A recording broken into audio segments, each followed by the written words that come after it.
Alhamdulillahirabbil alamin. Wassalatu wassalamu ala rasulina wa nabiyina Muhammadin sallallahu alaihi wa ala alihi wa ashabihi wa man tabi'ahum bi ihsan ila yaumiddin. Amma ba'd. Kaum muslimin wal muslimat, jamaah salat maghrib rahimani wa rahmakumullah. Alhamdulillah, kita lanjutkan kajian kitab Al-Mulakhas fi Syarh Kitab At-Tauhid karya Fadilatul Syekh Ad-Doktor Shalih Ibn Fauzan Al-Fauzan hafizahullah ta'ala.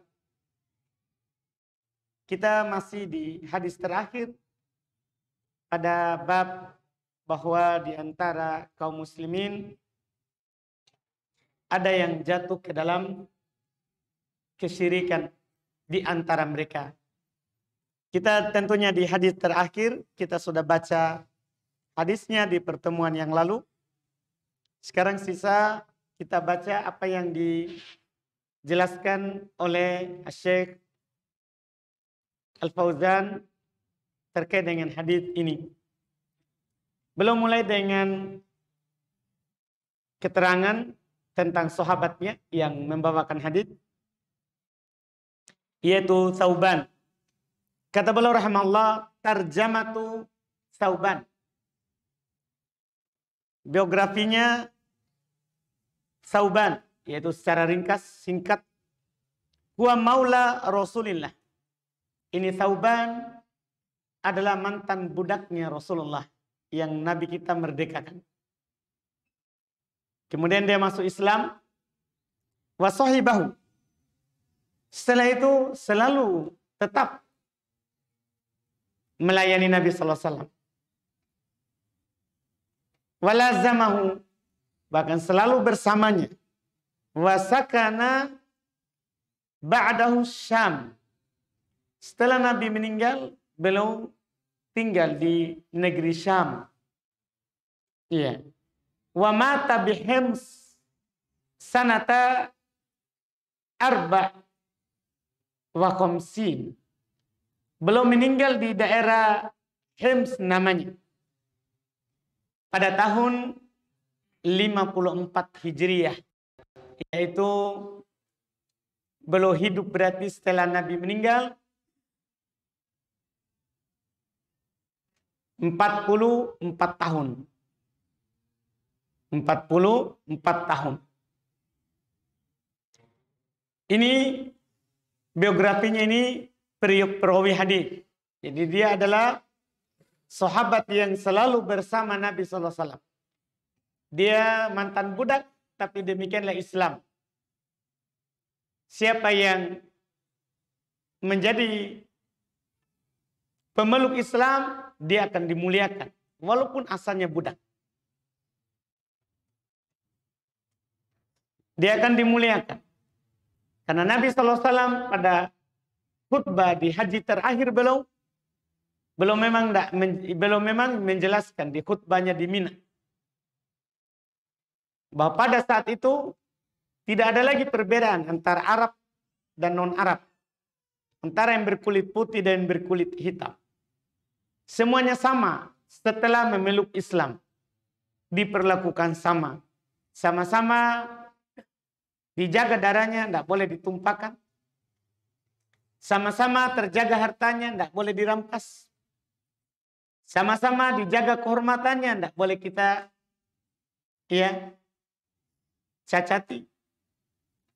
Semuanya sama kedudukannya. Ini keutamaan Islam. Setelah itu beliau berkata, menjelaskan lanjutan beberapa kata yang ada dalam hadis. Zawaliyal ard. Allah Subhanahu wa taala mendekatkan kepadaku bumi. Apa arti yang mendekatkan? Kata beliau, kata Syekh Shalih Al-Fauzan, tawbah. Allah melipatnya. Wa ja'alaha majmu'atan. Dan Allah jadikan bumi itu bersatu. Ini tentunya menunjukkan maha berkuasanya Allah. Allah mampu atas segalanya. Apa yang dia kehendaki pasti akan jadi. Dan pasti akan terlaksana. Kayati kafin fi mir'ah. Itu seperti keadaan bentuk telapak tangan yang ada di depan cermin. Jadi didekatkan bumi. Jadi timurnya dilihat dengan baratnya. Ini seperti telapak tangan. Kita tidak lihat sebelah sini, tapi kan kita lihat sebelah sini, punggungnya. Tapi dengan kaca, kita lihat sebelah sini. Dengan kaca. Ini yang dijelaskan, Allah dekatkan bumi itu, timur dan baratnya. Kepada Nabi kita Muhammad SAW. Fa'abasara ma tamlukuhu ummatahu. Masya Allah. Maka Nabi melihat apa yang akan dikuasai oleh umatnya. Min aqsa masyarikil ardi wa magharibiha. Dari ujung timur sampai ujung barat bumi. Mazuwiyali minha. Apa artinya? Bahwa umatku akan berkuasa terhadap apa yang saya diperlihatkan. Maksudnya kata beliau, yahtamilu ayyakuna mabniyan lil fa'il. Ini secara bahasa Arab. Kemungkinan ini kata bisa mabni lil fa'il, maksudnya dibaca zawa. Aw ayyakuna mabniyan lil maf'ul, bisa juga mabni dibangun di atas bentuk maf'ul, yaitu fi'il majhul, zuwiya.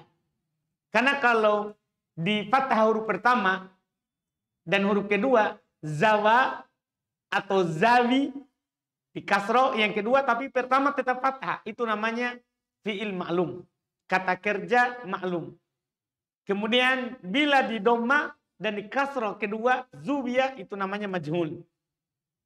Ini istilah dalam bahasa Arab, yang akan mengetahuinya hanya yang sudah pernah belajar bahasa Arab. Iya, ini bentuknya, maksudnya beliau ingin mengatakan bahwa bisa dibaca dua. Bisa zuwiya, bisa zawiyah. Maknanya sama. Didekatkan. Didekatkan. Iya. Kemudian Al-Kanzain, bahwa umatku akan berkuasa, Nabi diberikan dua perbendaharaan. Perbendaharannya siapa? Kata beliau, Kanzu Kisra. Yaitu hartanya Kisra. Wahwa mulku Al-Farsi. Yaitu Raja Persia. Wa Kanzu Qaisar. Qaisar. Dan hartanya Qaisar. Wahwa mulku Rum. Yaitu Raja Romawi.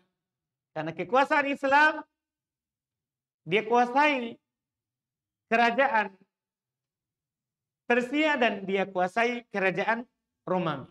Ini waktu jayanya Islam. Kemudian ada yang disebut oleh Nabi istilahnya Al-Ahmar. Ini kata beliau, ibaratun an kanzi Qaisar. Ini ibarat dari hartanya Qaisar. Kita bilang Kaisar. Kenapa? Karena li'annal ghalib indahum kana dhahab.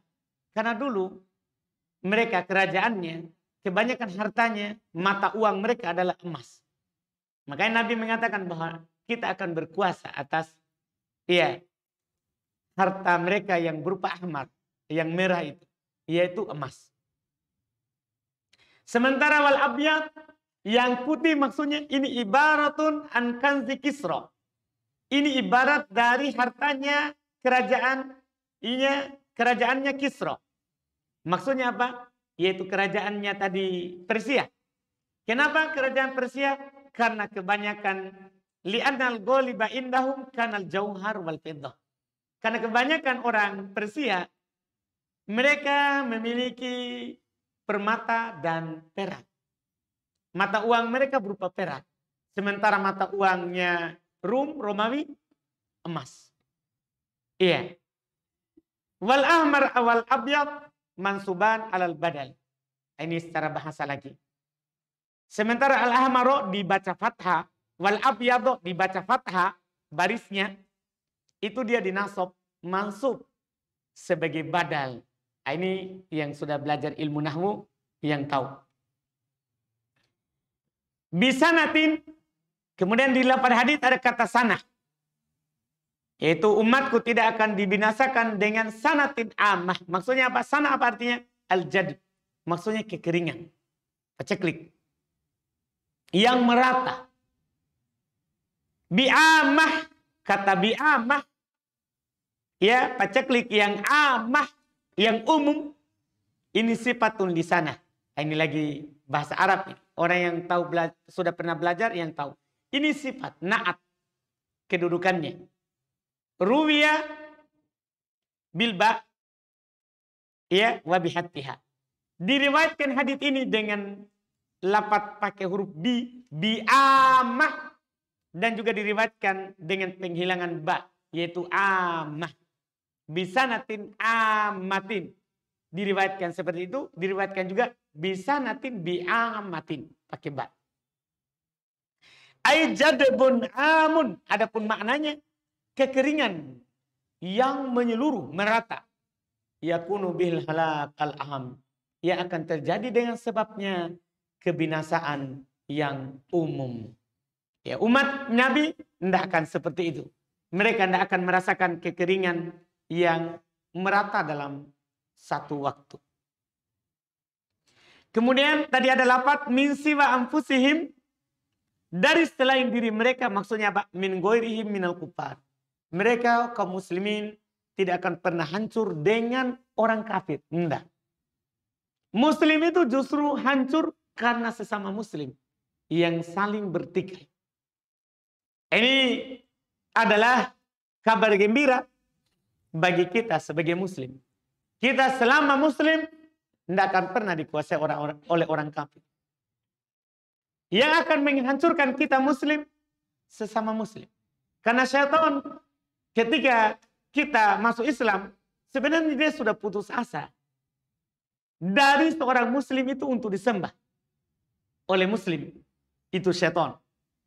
Dia sudah putus asa. Setelah Nabi Muhammad diutus dan beliau dakwakan Islam untuk memurnikan agama hanya untuk Allah, ya, syaitan putus asa untuk disembah. Maka tidak tersisa dia bilang kecuali tahrish, kecuali mengadu domba saja. Karena kapan terjadi adu domba dan terpengaruh kaum muslimin, maka sudah mereka akan hancur dari dalam. Akan hancur dari dalam.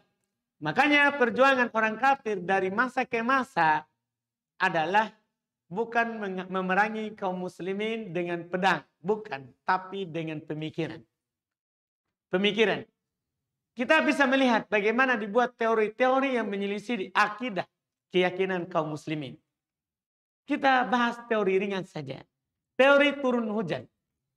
Ringan, dipelajari di sekolah. Diletakkan di buku-buku kaum muslimin. Iya. Teori turun hujan. Terjadi penguapan laut berkumpul di awan, turun hujan. Seakan-akan air hujan terjadi dengan secara alami. Bukan diturunkan oleh Allah. Iya, bukan diturunkan oleh Allah. Ini kan teori kekafiran terhadap rububiyah. Mengingkari akan kekuasaan Allah untuk menurunkan apa? Hujan. Tapi begitulah. Perang pemikiran. Perang pemikiran. Demikian pula teori yang lain yang sering kita dengar. Teori bahwa bumi berputar. Mengelilingi matahari. Itu kan teori. Kalau kita percaya bisa kita kafir. Kalau kita tahu ilmunya. Karena kenapa? Di Quran, kita mungkin sering baca surah Yasin. Di surah Yasin, yang berputar itu matahari. Wasyamsu tajri mustaqarrin laha. Matahari berputar ke porosnya. Kalau kita percaya ini teori, kita kafir Quran. Karena Quran bilang, matahari berjalan, berputar. Mengelilingi bumi. Nah, memang kalau bumi berputar bahaya. Bayangkan, ada saja gempa sedikit, gimana kita? Gimana? Ada saja satu gunung meletus, gimana? Nah, bagaimana lagi kalau buminya berputar? Yang bergerak, satu bumi. Gimana? Apa kita bisa diam? Bisa tinggal? Kan tidak bisa. Ini kan perang pemikiran namanya. Ini kita harus hati-hati. Karena orang kafir tidak mampu mengalahkan Muslim. Tidak mampu. Sekarang yang tersisa adalah pemikiran. Perang pemikiran. Ini harus kita pahami baik-baik. Karena memang umat Islam tidak akan dikuasai oleh orang kafir. Sampai kapanpun. Yang menghancurkan Islam adalah Muslim saja. Sesama Muslim. Sesama Muslim. Makanya Nabi di sini. Dan itu sudah dikabulkan oleh Allah. Ini kan doanya Nabi. Bahwa orang Islam tidak pernah dikuasai oleh orang kafir. Doanya Nabi dan Allah kabulkan. Kecuali dari diri mereka sendiri. Iya. Baydatuhum makna baydatuhum. Maknanya adalah kila sahatuhum wa mahazahu minal bilad. Iya. Makna baydatuhum bisa ya negeri mereka. Dan apa yang mereka kuasai. Taklukan dari negeri-negeri yang ada. Wakila dan ada yang mengatakan maknanya ma'dhamuhum, keumuman mereka, wa jama'atuhum dan jamaah mereka. Artinya ketika mereka saling bermusuhan, bertikai, maka mereka akan saling menghancurkan kelompok mereka. Ya, kelompok sana memusuhi kelompok sini, kelompok sana. Itulah yang akan terjadi. Saling menghancurkan sesama mereka. Ini sudah sunnatullah. Sudah sunnatullah sebagai ujian terhadap umat Islam itu sendiri. Hatta yakunu ba'duhum yahliku ba'd. Sampai sebagian mereka membinasakan sebagian yang lain. Maksudnya kata Syekh, ay hatta yujad dalika minhum. Sampai didapati hal itu dari mereka. Dari kaum muslimin. Fa inda dalika yusallitu alaihim aduwahum minal kuffar. Ketika kaum muslimin saling membinasakan dengan sebagian mereka dengan sebagian yang lain, maka orang kafir barulah akan berkuasa atas mereka. Orang kafir barulah akan berkuasa atas mereka. Kemudian dalam hadis ada kata Nabi SAW mengingatkan al-a'immatul mudillin. Para pemimpin, para imam-imam yang sesat. Ay al-umara wal ulama. Kata Syekh Saleh, yaitu para pemimpin dan ulama. Wal ubbad, masuk juga para ahli ibadah. Karena Islam akan rusak dari tiga ini. Pemimpinnya, ulamanya, dan ahli ibadahnya. Dan ahli ibadahnya. Pemimpin karena dia punya kekuasaan berupa kalimat, berupa ucapan yang harus dipenuhi. Kalau mereka salah, ini masalah. Akan terbawa ke bawah. Demikian pula ulama. Ulama dengan fatwa mereka yang salah, maka yang dibawa akan salah. Demikian pula al-ibad, ahli ibadah. Itu juga merusak. Karena kadang orang tertipu. Oh, itu kan ahli ibadah. Masa salah? Oh, dia benar. Yang dia lakukan orang ikuti. Karena dia ahli ibadah. Karena dia ahli ibadah. Iya, ini yang beliau ingatkan. Alladzi yaqtadi bihimun nas. Yaitu orang-orang yang dijadikan sebagai panutan oleh manusia. Yang dijadikan panutan itu tiga tadi itu. Tiga tadi itu. Makanya Nabi mengingatkan. Hati-hati dari para a'immah al-mudillin. Apakah dari pemerintah kaum muslimin. Atau dari ulama kaum muslimin. Atau dari ahli ibadahnya kaum muslimin. Wa idza waqa'a alaihimus sayf. Apabila terjadi peperangan di atas mereka, antara mereka, yaitu waqa'atil fitnatu wal qital bainahum. Terjadilah fitnah dan peperangan sesama muslim. Lam yurfa ila yaumil qiyamah. Kalau itu sudah terjadi, maka tidak akan diangkat lagi sampai hari kiamat. Itu terus-menerus akan terjadi. Setelah masanya ini akan terjadi, setelahnya masa ini setelahnya terjadi lagi. Aitabaqal fitnatu wal qitalu bainahum. Itu akan terus-menerus terjadi fitnah itu, ujian itu. Dan peperangan di antara mereka. Yalhaqu hayyun min ummati. Maka sekelompok dari umatku. Al-hayy maksudnya wahidul ahya. Wahyal qabail. Salah satu dari suku. Yaitu suku-suku Islam akan saling berperang. Iya.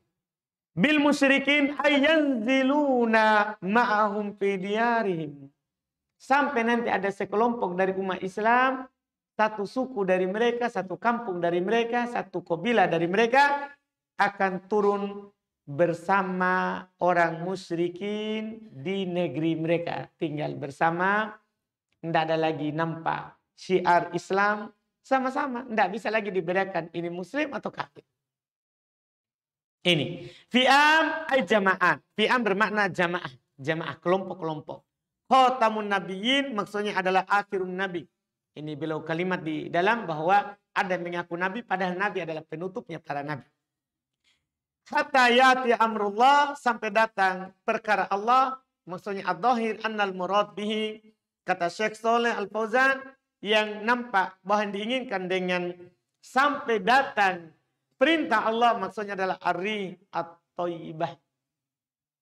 Itu akan selalu ada sekelompok yang mengajak kepada Islam sampai datang perintah Allah, maksudnya angin yang baik, allati taqbidu arwahal mu'minin, yang akan nanti mewafatkan ruh dari orang-orang yang beriman. Karena nanti di akhir zaman akan bertiup angin sebelum datangnya hari kiamat. Angin ini akan menimpa semua orang, tapi ketika menimpa muslim, maka muslim itu akan langsung meninggal. Ini adalah rahmat Allah. Karena mereka tidak akan menyaksikan yang namanya huru-hara hari kiamat. Hari kiamat terjadinya hanya disaksikan oleh orang-orang kafir. Syirarul khalq, ini berita gembira bagi muslim dan muslimah. Kita tidak akan melihat hari itu. Iya. Hari yang kata Allah dalam Al-Quran, yaum yang taron nas sukar, wa ma hum bisukar. Kamu melihat orang seperti mabuk, tapi mereka tidak lagi mabuk. Mereka tidak sedang minum khamar, tidak. Tapi begitulah hari itu. Iya. Terjadinya sangat mengerikan. Sampai juga dikatakan wa tadau kullu dzati hamlin hamlah. Setiap orang yang sedang hamil akan melahirkan kandungannya. Iya. Yang sedang menyusui akan meninggalkan anak yang dia sedang susui. Itu pada hari itu kengeriannya. Tapi berbahagialah muslim, selama kita muslim, kita percaya akan adanya Allah Subhanahu wa taala, bahwa sembahan yang kita sembah adalah hanya Allah di dunia ini, maka kita tidak akan menjumpai hari itu. Kita akan diwafatkan kalau kita hidup sampai hari kiamat. Kita akan diwafatkan sebelum datangnya hari kiamat. Ini adalah kebahagiaan bagi orang-orang yang beriman. Kemudian dalam hadis tabaraka, adalah tabaraka wa ta'ala. Apa makna tabaraka? Sering juga kita dengar tabaraka wa ta'ala. Apa makna tabaraka? Kamulah.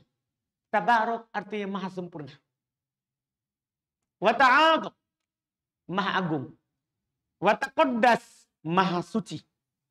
Wala yuqalu illa lillah. Masya Allah.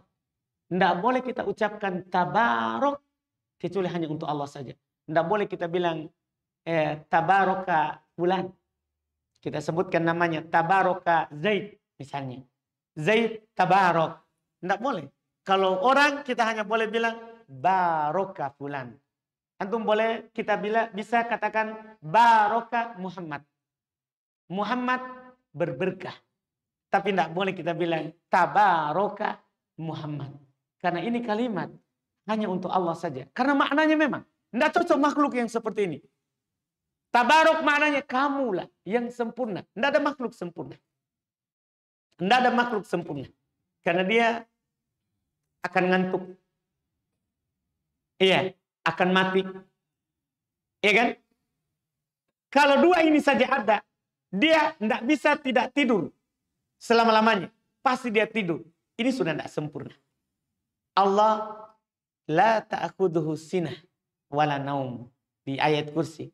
Allah tidak pernah dihinggapi oleh yang namanya sinah. Pendahuluannya tidur. Itu namanya sinah. Iya, ngantuk. Wala naum, tidak pula tidur. Makanya Allah tabarok. Kamulah sempurna. Tidak boleh kita makhluk dibilang tabarok. Iya, tidak boleh. Kita hanya dibilang barok. Tidak boleh tabarok. Oleh karena itu doa-doa yang ada untuk kita makhluk itu barokah. Barakallahu lak, misalnya pada orang yang menikah. Barakallahu lak, semoga Allah memberkahimu. Bukan tabarakallahu lak. Salah. Kalau ini hanya untuk Allah saja. Tidak boleh untuk makhluk. Karena maknanya yang luar biasa. Maha sempurna, maha agung, maha suci. Tidak boleh dikatakan kepada makhluk. Nah, kemudian wa ta'ala. Kan tabaraka wa ta'ala. Apa makna wa ta'ala? Wa ta'ala artinya ta'adham. Sama tadi. Maha agung. Wa kamula ulubuhu. Dan maha sempurna tingginya. Karena Allah maha tinggi. Tidak ada sesuatu apapun di atasnya. Iya. Al-Zahir kata Allah. Ya. Wal awal wal akhir wal zahir wal batin. Dialah yang maha awal. Kata Nabi. Laisa qablahu syai'. Tidak ada sesuatu apapun sebelumnya. Wal akhir. Dia Allah yang maha akhir. Laisa ba'dahu syai'. Tidak ada sesuatu apapun setelahnya. Kemudian setelah itu al-zahir. Maha zahir. Apa artinya maha zahir? Laisa fawqahu syai'. Tidak ada sesuatu apapun di atasnya. Allah maha tinggi. Tinggi kedudukannya. Tinggi zatnya. Tinggi sifat dan nama-namanya. Zatnya Allah tinggi. Iya. Dalam Al-Quran Allah yang katakan itu. Wa huwa ala kulli syai'in qadir. Dia di atas segala sesuatu.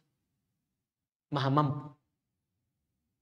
Wa huwal qahir fawqa ibadi. Dia Allah maha tinggi. Di atas seluruh hambanya. Dia Allah di atas. Iya.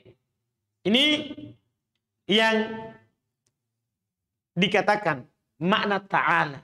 Maha tinggi. Dan sempurna ketinggiannya. Setelah itu, al-makna al-ijmali lil hadith. Makna global. Hadith yang belum sebutkan ini, Masya Allah. Hadha hadithun jalilun.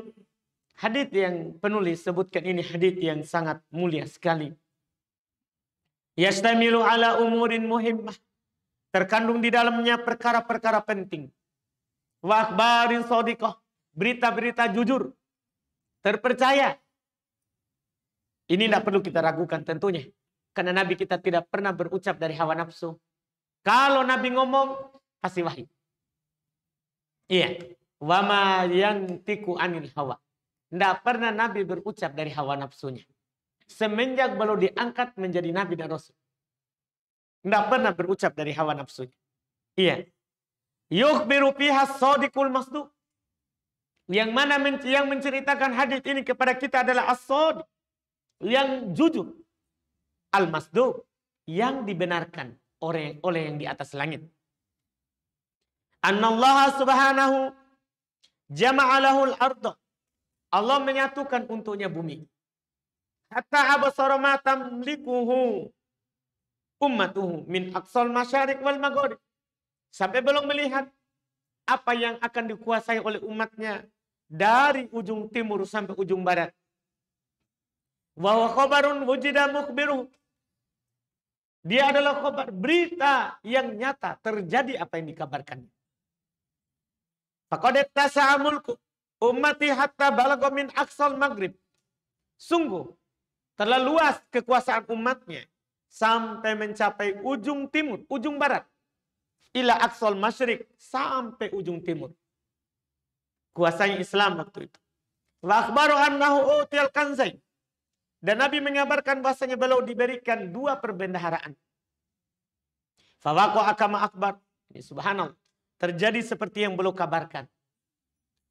Islam menaklukkan Raja Persia. Dan menaklukkan Raja Romawi. Iya, dikalahkan mereka. Bersamaan dengan besarnya pasukannya dan kuatnya persiapannya.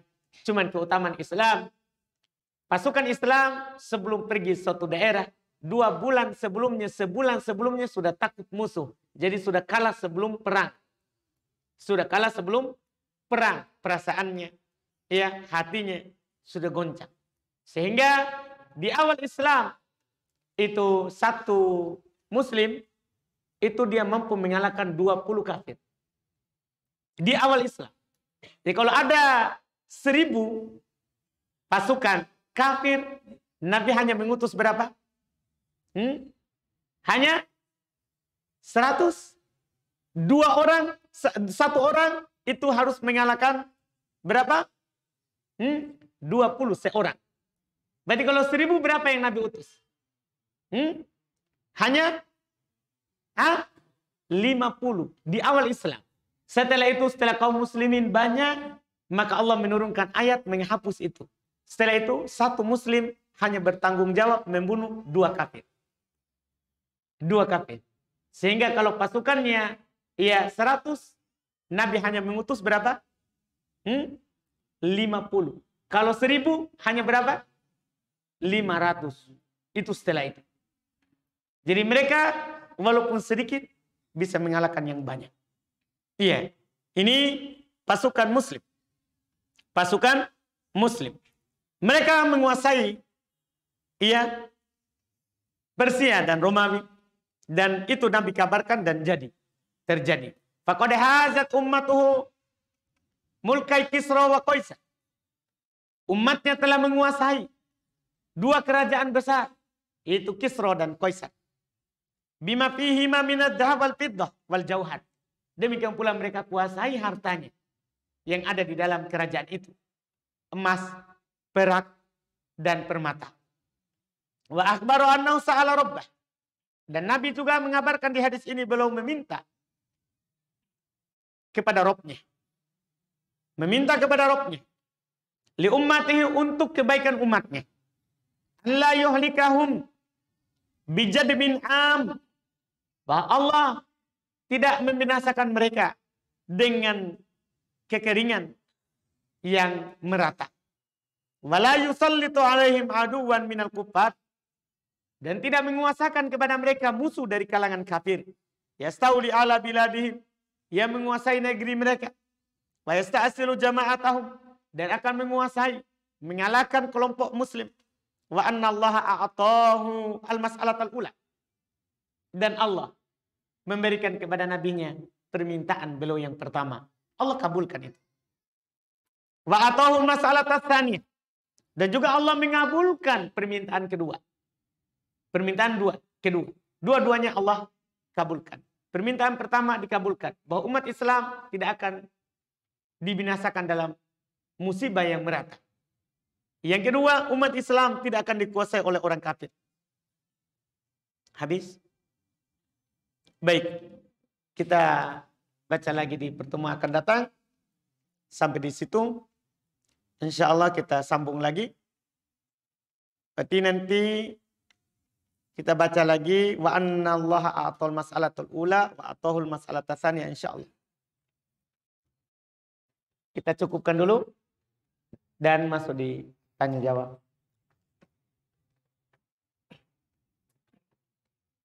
Apa hukum memasang bulu mata palsu? Iya, karena mua apa? Atau make-up artis biasa diminta untuk memasang bulu mata palsu untuk pelanggannya. Mohon penjelasannya. Nabi di dalam hadits Nabi SAW, riwayat Bukhari Muslim, katanya la'ana Rasulullah SAW al-washimah wal mutawashimah. Rasulullah SAW melaknat yang menyambung bulu mata dan yang meminta disambung. Itu mungkin cukup jawabannya. Iya. Jadi dilaknat yang menyambung alis, yang menyambung bulu mata, bahkan yang menyambung rambut. Itu semua masuk. Menyambung alis, menyambung bulu mata, menyambung rambut. Rasulullah melaknatnya. Demikian pula yang meminta untuk disambungkan. Yang meminta untuk supaya disambungkan bulu matanya. Disambungkan rambutnya dengan rambut palsu. Itu dilaknat pelakunya oleh Rasulullah SAW. Artinya itu dosa besar.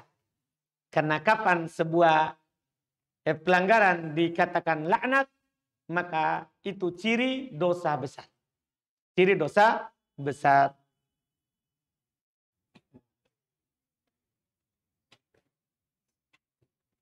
Saya masih awam dalam beragama. Saya mau bertanya, apa hukumnya memakai kartu kredit? Kartu kredit produk Bank Syariah Indonesia. Iya. Kartu kredit riba. Kan kartu kredit kan kita belanja dulu kan? Pakai kartu baru nanti kita bayar. Sekarang akadnya sama Bank Syariah gimana? Apa kalau kita pinjam belanja 100 kita kembali 100? Ini banknya yang kita pakai. Kalau kita belanja 100, iya kita belanja 100, baru kembali juga 100. Berarti kan hanya pinjam meminjam. Kalau seperti itu, ya tidak ada masalah kalau hanya seperti itu. Kalau hanya pinjam meminjam. 100 kembali 100. Tapi kapan 100 kita pinjam, kita belanja, kemudian kembali 100.000 rupiah, maka riba. Maka riba. Dilihat apa akadnya. Kartu kredit secara umum semuanya bentuknya riba. Bentuknya adalah riba. Dan kapan riba maka haram. Kapan riba maka haram. Jelas dalilnya di Quran. Ahallallahu al-bai'a wa harrama riba. Allah halalkan jual beli dan Allah haramkan yang namanya riba. Riba dengan berbagai macam jenisnya. Apakah riba nasi'ah atau riba fadl atau riba qard. Riba nasi'ah maksudnya kita beli emas misalnya dengan cara cicil. Kita beli perak dengan cara cicil. Itu riba nasi'ah. Riba fadl maksudnya adalah kita beli emas dengan emas langsung waktu itu, tapi kita lebihkan emasnya. Tukar tambah. Dibilang. Riba fadl maksudnya. Riba fadl maksudnya. Itu diantara bentuknya. Diantara bentuknya. Kita beli uang dengan uang. Uang rupiah 10.000. Kita beli dengan 9.000. Uang rupiahnya uang robek. 10.000. Dia beli dengan 9.000. Iya, riba. Riba fadl namanya. Karena ada kelebihan 1.000. Atau riba qard. Riba qard ini muncul karena utang piutang. Termasuk dalam bentuk kredit. Muncul karena utang piutang. Kita belanja, kita utang di bank. Kemudian itu nanti kita kembalikan. Nanti kita kembalikan. Dengan kelebihan. Maka namanya riba qard. Namanya riba yang muncul dari utang piutang. Iya. Kapan seperti itu terjadinya, maka itu riba. Itu adalah riba. Iya. Wallahu a'lam.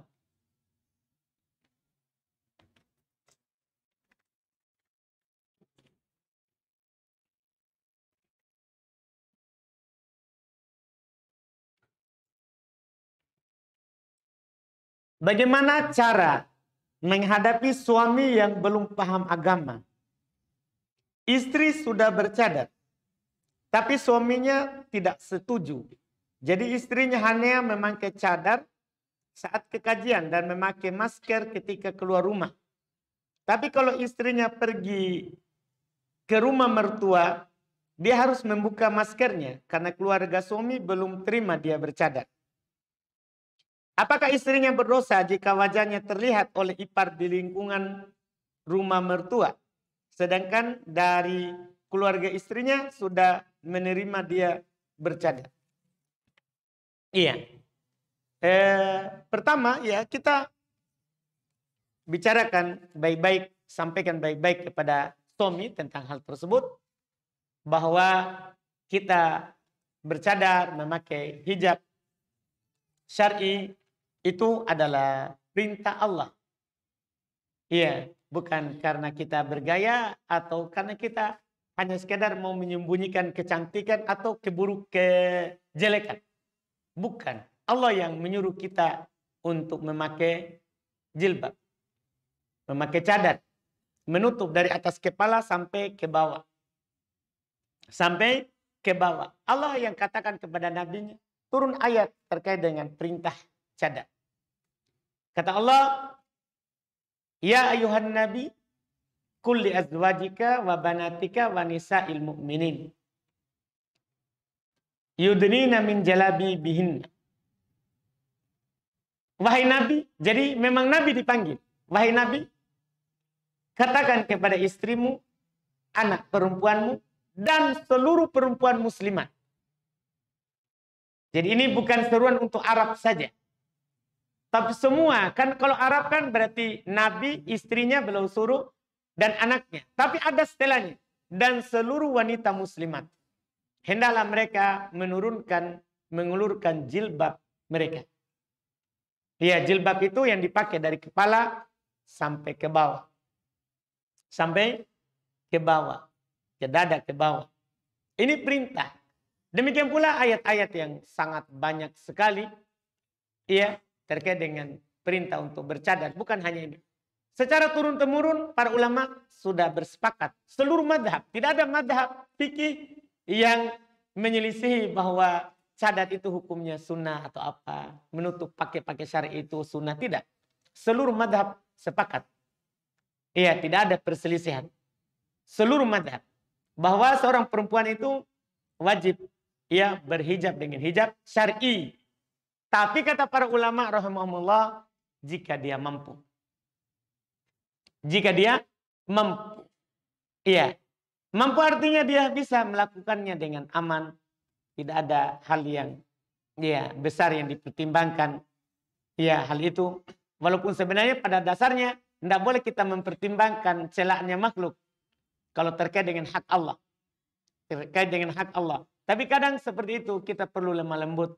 Maka kita katakan kepada yang tadi, lakukan saja dulu semampunya. Kalau kita hanya mampu waktu pergi kajian, ya itu sudah bagus. Daripada tidak seluruhnya. Iya.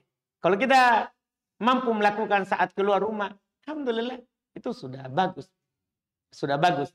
Ya, sambil memahamkan suaminya.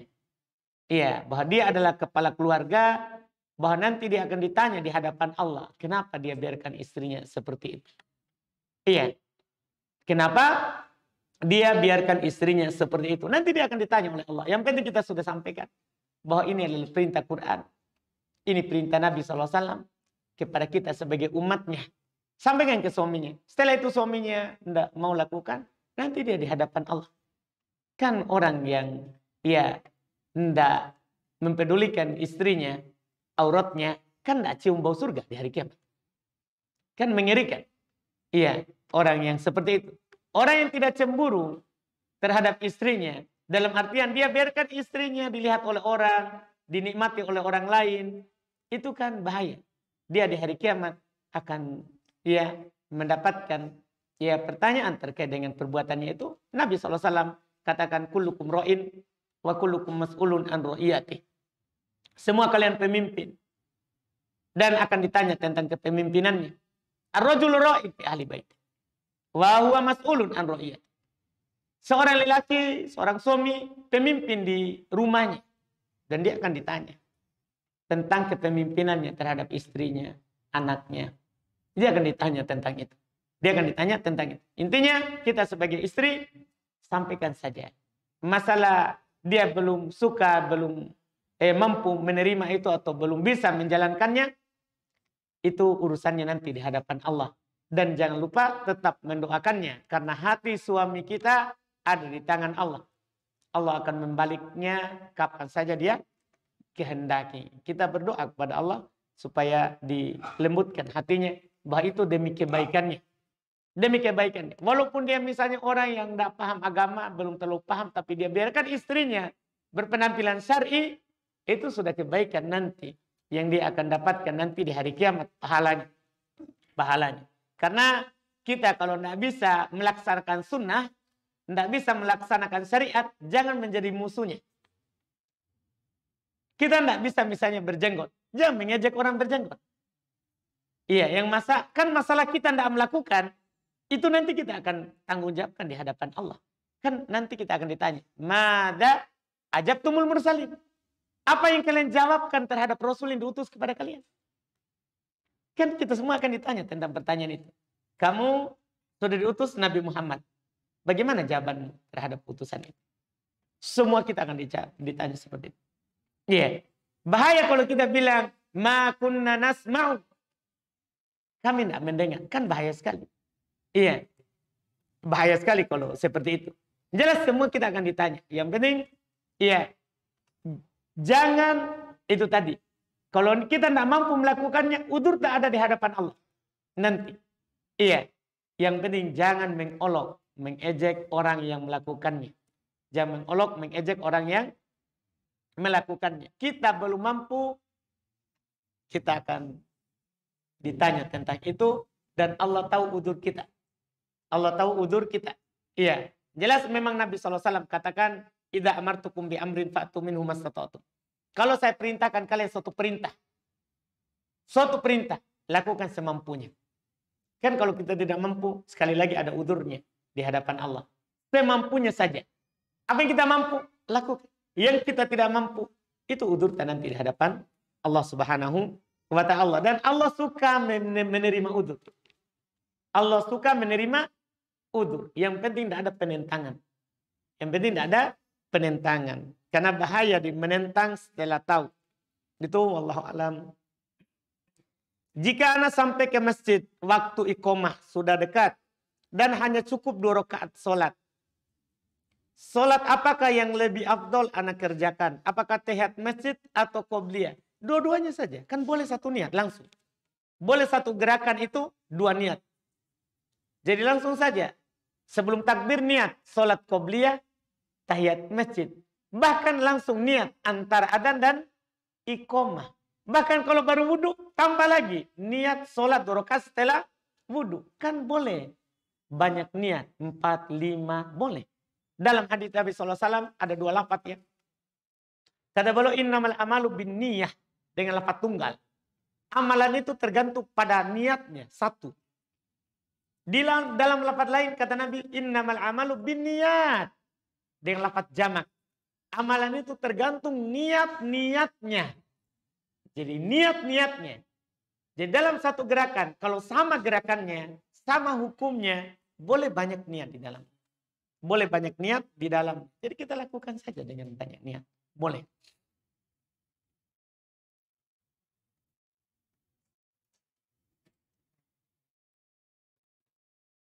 Sini ada pertanyaan, bagaimana hukum mengucapkan selamat atas perayaan hari besar agama lain?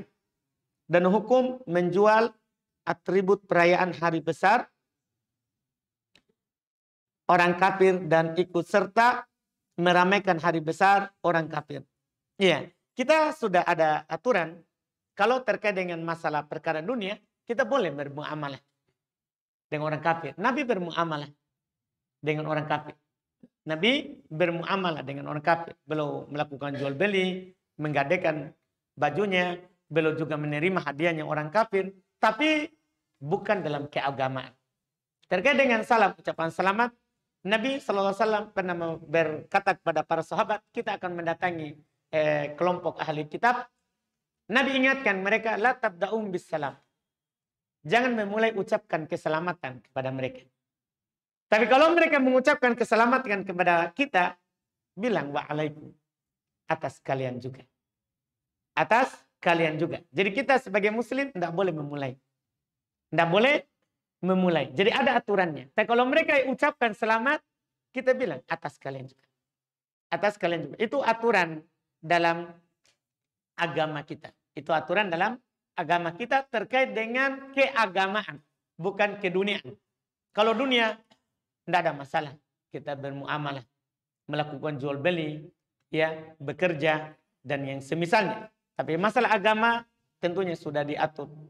Sudah diatur dalam agama kita. Tidak boleh kita berloyal. Cinta. Ya, dan suka kepada yang memusuhi Allah Subhanahu wa taala. Dan seorang muslim kita tidak akan dapat yang seperti itu. Allah Subhanahu wa taala katakan dalam Al-Qur'an, La tajidu qauman yu'minuna billahi wal yaumil akhir yuwadduna man haddallaha wa rasul. Walau kanu aba'ahum. Dimulai dari bapak-bapak. Kamu tidak akan pernah menjumpai sekelompok kaum yang beriman kepada Allah dan hari akhir, tapi mencintai musuh Allah. Mencintai musuh Allah. Kamu tidak akan jumpai. Walaupun itu bapak mereka, anak mereka, keluarga mereka. Itu yang disebutkan dalam Al-Quran. Jadi sebagian orang tidak bisa memisahkan antara agama sama dunia. Beda agama, beda dunia. Kalau agama kita tidak ada ya membenarkan agama yang selain Islam. Karena inna dina indallahi Islam. Agama itu di sisi Allah itu hanya Islam. Masya Allah. Pelan-pelan. Masya Allah. Iya. Ya. 3 kali nih. Tapi saya tidak lihat. Masya Allah. Tapi langsung saya kaget. Tak bangka. Masya Allah. Ya tiba-tiba bersuara. Ustaz. Alhamdulillah. Alhamdulillah. Kita bersabar atas kekejamannya sedikit. Baik. Alhamdulillah kita cukupkan. Itu yang bisa kita sampaikan. Semoga ada manfaatnya. Semua benar dari Allah semata. Yang salahnya kekurangan kami dan dari syaitan. Subhanallah hamdik. Asyhadu an la ilaha illa anta astaghfiruka wa atubu ilaik. Assalamualaikum warahmatullahi wabarakatuh.